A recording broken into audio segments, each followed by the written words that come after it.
vortex, I find it interesting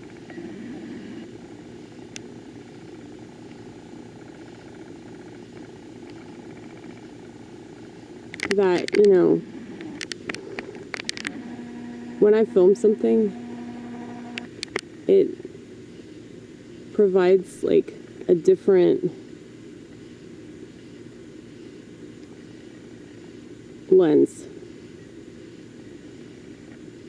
And I know what I'm saying is probably not that deep, but it's like when you look at something and you perceive things with your eyeballs, like it looks different than it does with a camera. Now, does that mean that what we're seeing is a lie?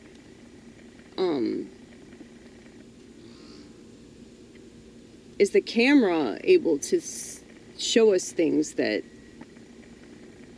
we can't see on our own?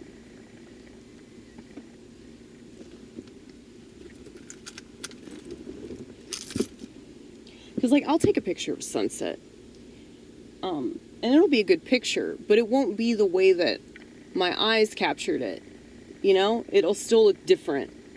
It'll look similar, but it'll look different. Does anybody else get that? Am I crazy? I need to look more into, like, the history of photography and all that.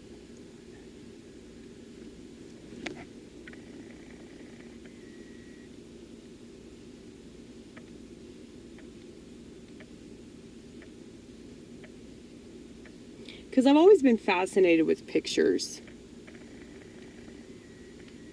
and how they can, like, shape our perspective, and, you know, especially in relation to, like, advertising and,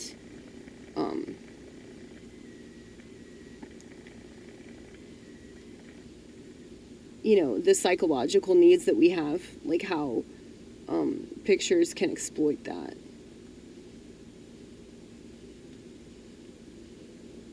And yeah, it's like Facebook and Instagram are the devil. They really are. I know that a lot of people think it's a good thing because then they can, like, showcase their life, and I don't understand, like, why you need excessive documentation. I mean, I say that, and I'm like a YouTuber. This is art, damn it. Are people, like, on Instagram doing that artistically? Most of them aren't, okay? Most people aren't putting stuff up on Facebook artistically.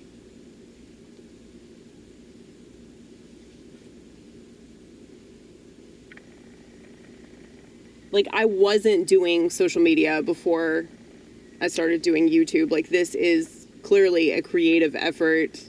I mean, you might not think it's creative, but it's like a documentary, essentially.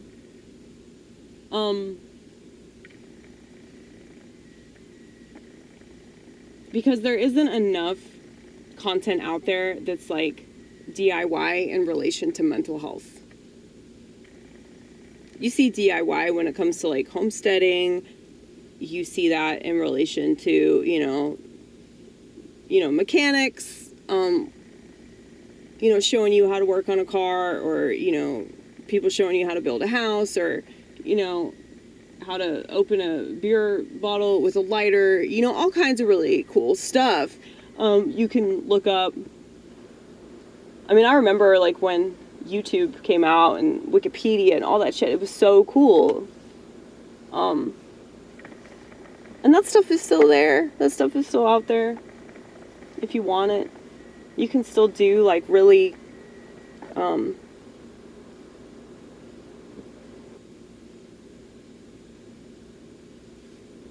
really good research.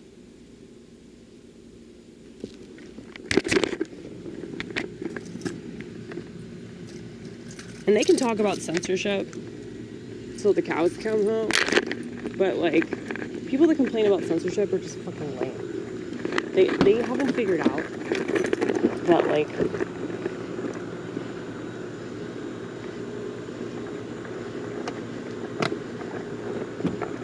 censorship is just like the way of the world. They're always censoring stuff. That's always going to be something that they do because they don't want people to have the correct information. There's no such thing as misinformation.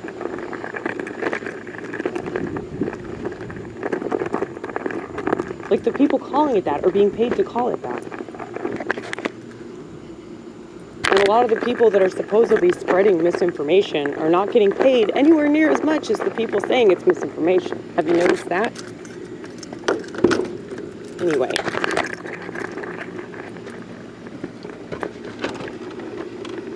So, what was I talking about? It was a good subject. Fucking photography.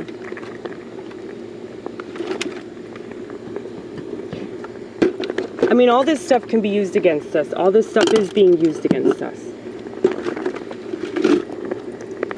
But there's an art to it as well. There's an art to it for sure.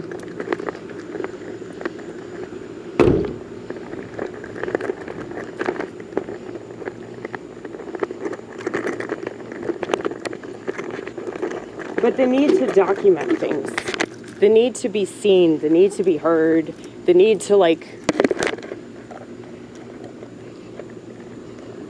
be noticed and recognized and understood and accepted and all that shit. That's what's being exploited more than anything. And I think that comedians, I was talking to Brad Covington about this tonight, that he's my musician comic friend. It's like there are not very many people that are actually doing real comedy anymore. And comedy has significantly changed, and it's just, it's turned into this, like, I gotta prove who I am type shit, you know? It didn't used to be that way.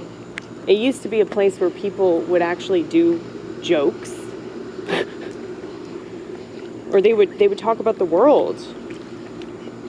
You know, they'd talk about, I know comedy can be whatever.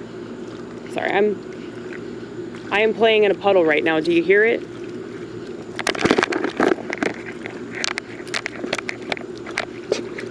I know you can barely see it because it's really dark. But I saw this puddle and I had to utilize it, okay? But anyway.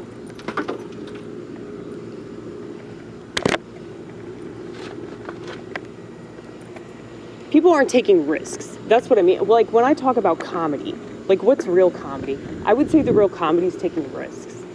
On stage, saying things that are probably offensive.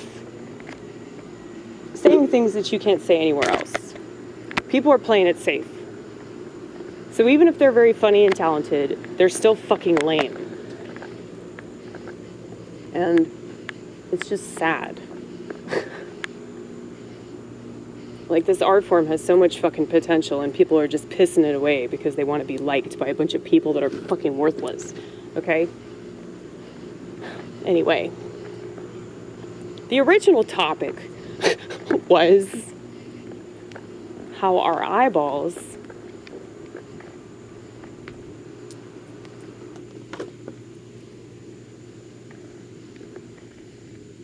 are lying to us, potentially.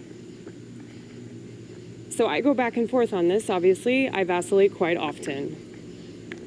So, is it the technology that's lying, or are we lying to ourselves and the technology is exposing the lie? I actually think that the latter is correct. But now, what they're doing with AI, and they've been doing it with AI, they've been doing it this whole fucking time. They've been doing it with celebrities, they've been doing it with politicians, they've been doing it with the food. They tell us this shit's food. It ain't food. I don't know what the fuck it is, but it ain't food.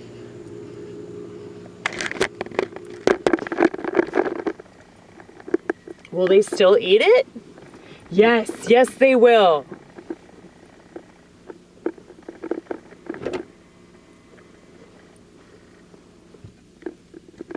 an experiment. So I think that with technology, especially with pictures,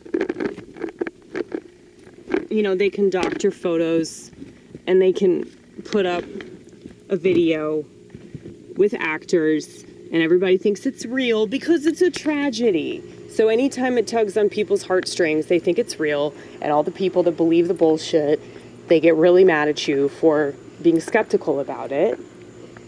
You know, mass shootings, presidential assassinations, things of that nature.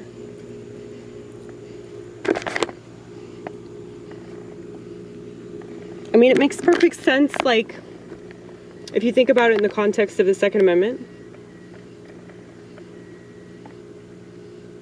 Like, yeah, we have guns. That's really cool. That's really cool that we can defend ourselves.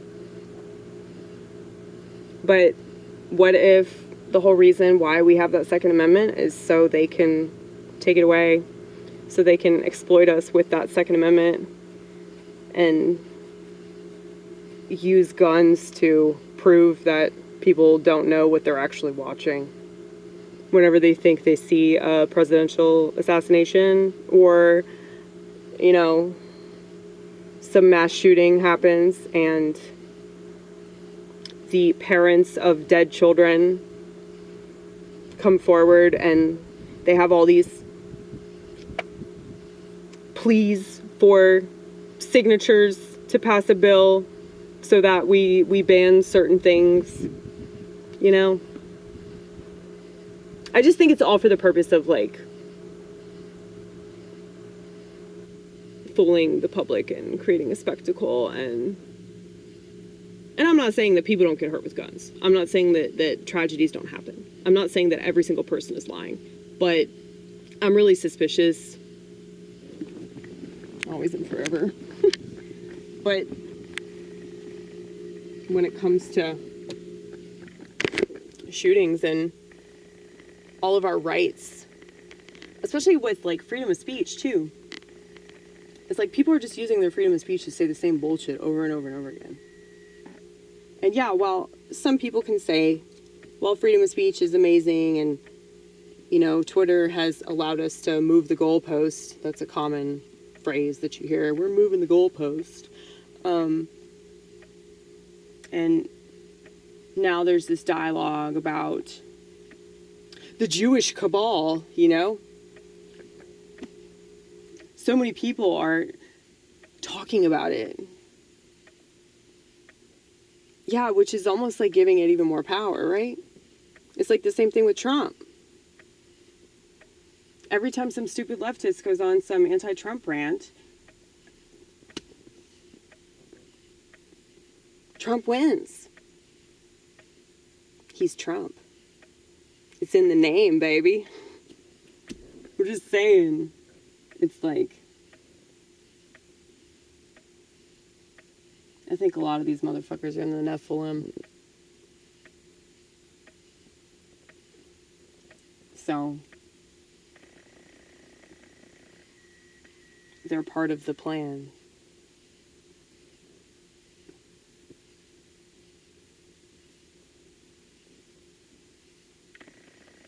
Now, is it God's plan or is it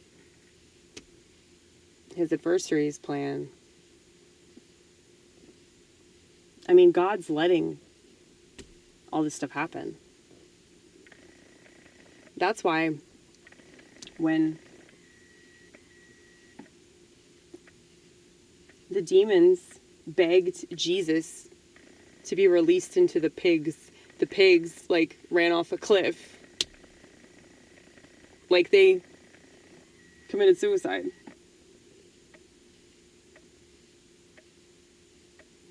So, if pigs can't handle being possessed by demons, but the demons had to, like, talk Jesus into not destroying them completely, then they're obviously, like, at his mercy, you know?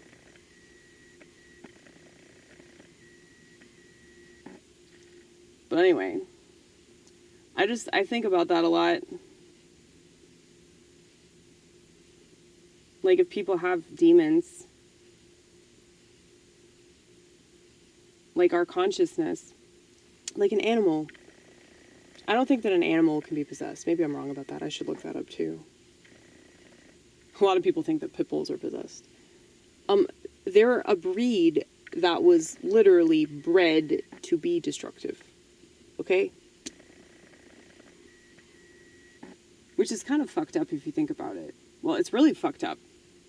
It's really fucked up. I mean, a lot of these dogs, they're bred for different purposes, you know?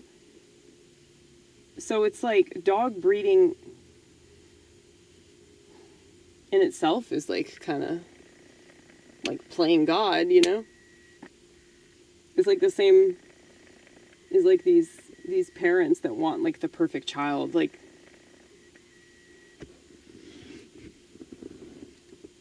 I mean, they're eventually going to do that, you know, if fertility's down and people still want to make babies, they're not going to be able to do it the natural way. So it's like, yeah, if they're already doing it with dogs, like, why wouldn't they do it with human beings? They've already, like, bred a dog to be violent.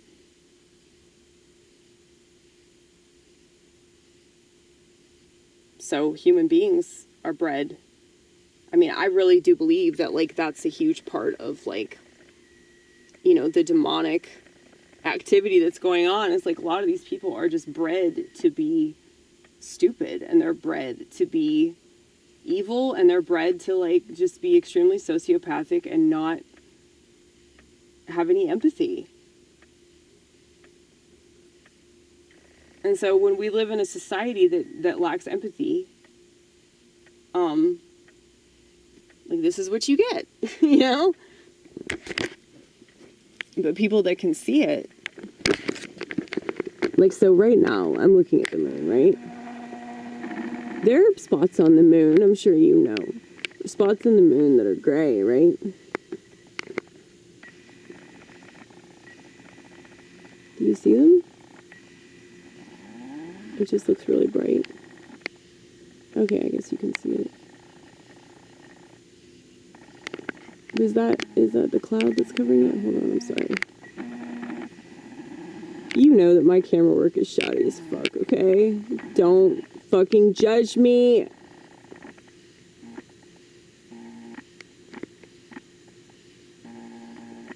Eventually it's gonna focus again. Okay.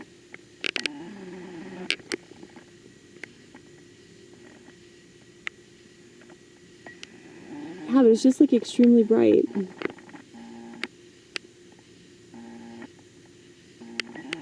You can't see the gray part of it. Unless I'm like out of my mind.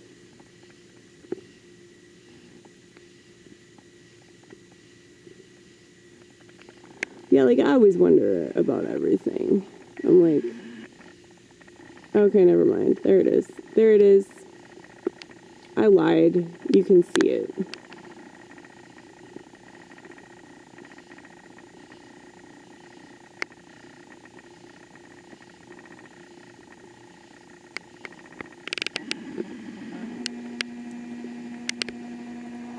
You know what I'm saying, though, right? Things look different, like, when we look at them.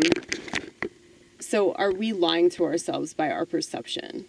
And it is, like, photography and videos and, like, all that, is that, like, revealing the truth? Like, with mirrors, the fact that, like, if you have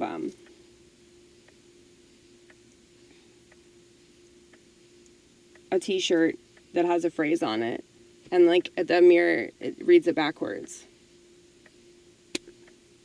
doesn't that signify that, like, maybe we look at everything backwards? So is that, like, the whole purpose of mirrors, to, like, show us what we actually are?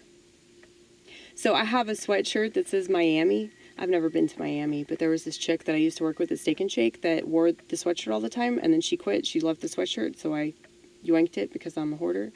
And when I wear it in front of a mirror, it says, I maim. Which I think is pretty funny. But yeah, what I just said is so deep, man.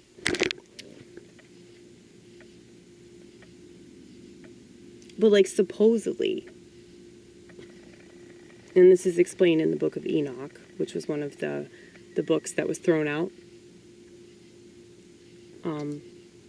It explains that the devil's angels fornicated with people on the earth, and when they procreated,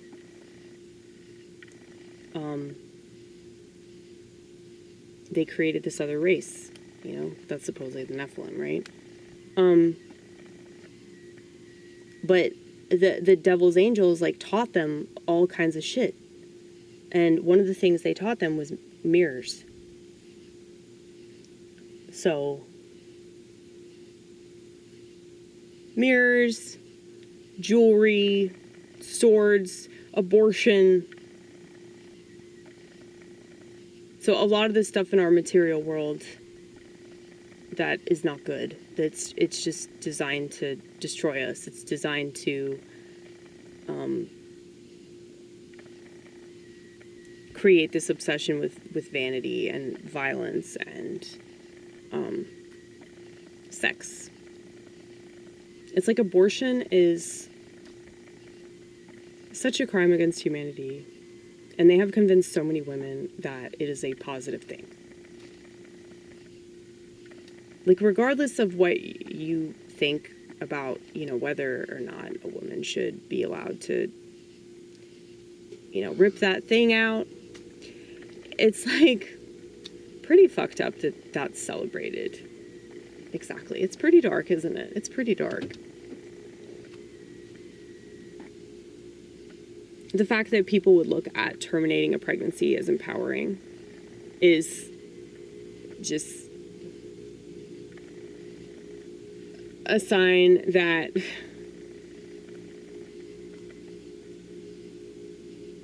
humanity, like, just doesn't believe in humanity anymore. You know?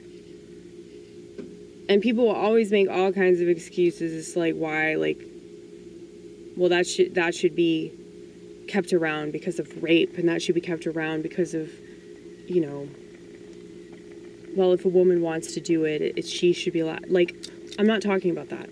I'm not talking about any of that. I'm talking about the reality of it. You are celebrating ending a life, even if it's not really a life. It's like, it was growing and developing. It was gonna be a baby. So it's really fucking weird. Like, it's fucked up, it's sadistic, it's bizarre. You know, that women would rejoice in ending a life. All because they can. You know? All because it's empowering to make a really bad decision. You know, because obviously the decision to have sex with whoever you had sex with, that obviously you don't want to procreate with that person, you know, that was the bad decision. So it's like you're just celebrating a series of bad decisions and acting like that's empowering, and you should be allowed to do that, and the state shouldn't try to prevent you from hurting yourself or others. You know? It's just so fucked up. I'm not looking at it from, like, the perspective of, like, you know, oh, it's wrong to kill a baby, it's wrong to end a human life and all that. It's like just the bigger picture of it.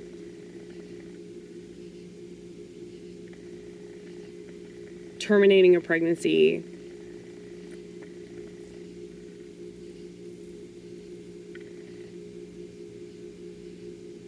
And just thinking, like, you know, my mother, she could have ended my life, and she chose not to. Now, granted, I don't know who she is.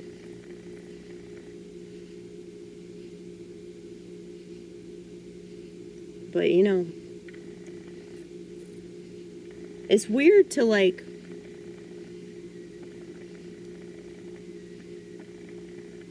just think about that. Like, she's out there, and she's probably wondering about me. And maybe I could try to reach out and find her or whatever. But I don't know. I just don't feel right about it. I feel like if I'm supposed to know her, I'll know her. I'll find out who she is eventually, or like God knows.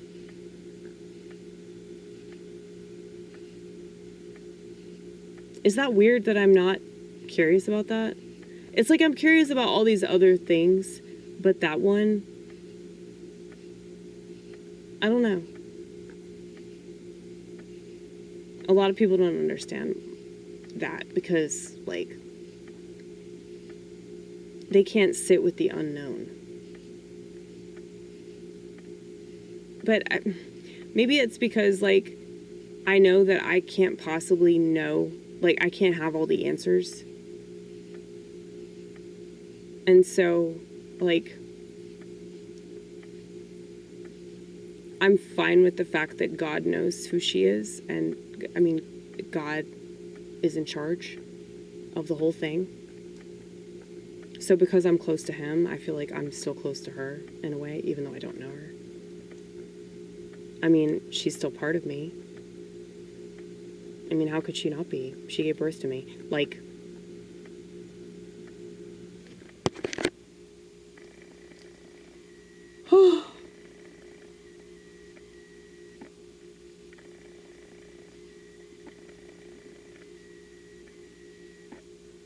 I don't know if you think about it.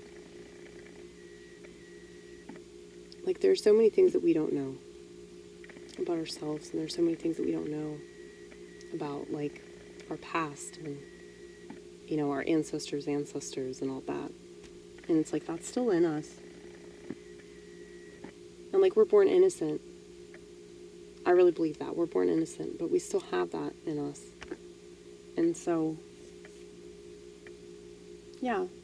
As long as you're with God, and as long as you know that there's good in you, and that good comes from God, that's a reason to rejoice. You know, and all the unanswered questions, they will be revealed. But when it comes to me, when it comes to myself, like my psychological makeup and stuff like that, it's like I will do avid research. But I kind of feel like with her, it's like more of a boundary thing. And I respect people's boundaries. So it's like if it's a closed adoption, it's a closed adoption. And if she wanted to find me, wouldn't she seek me out? You know what I'm saying? Like, why do I have to seek her out? She's the one that gave me up. If she wants to find me, she can take those measures. That just makes sense to me, though. You know?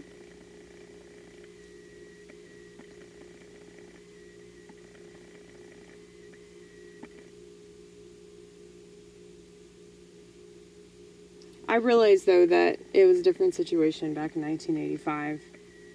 You know? Like, if you got pregnant out of wedlock, you know, it's a shameful thing. And this was Indiana, so, you know, it's probably a pretty conservative area that she was living in. But I don't know. God knows.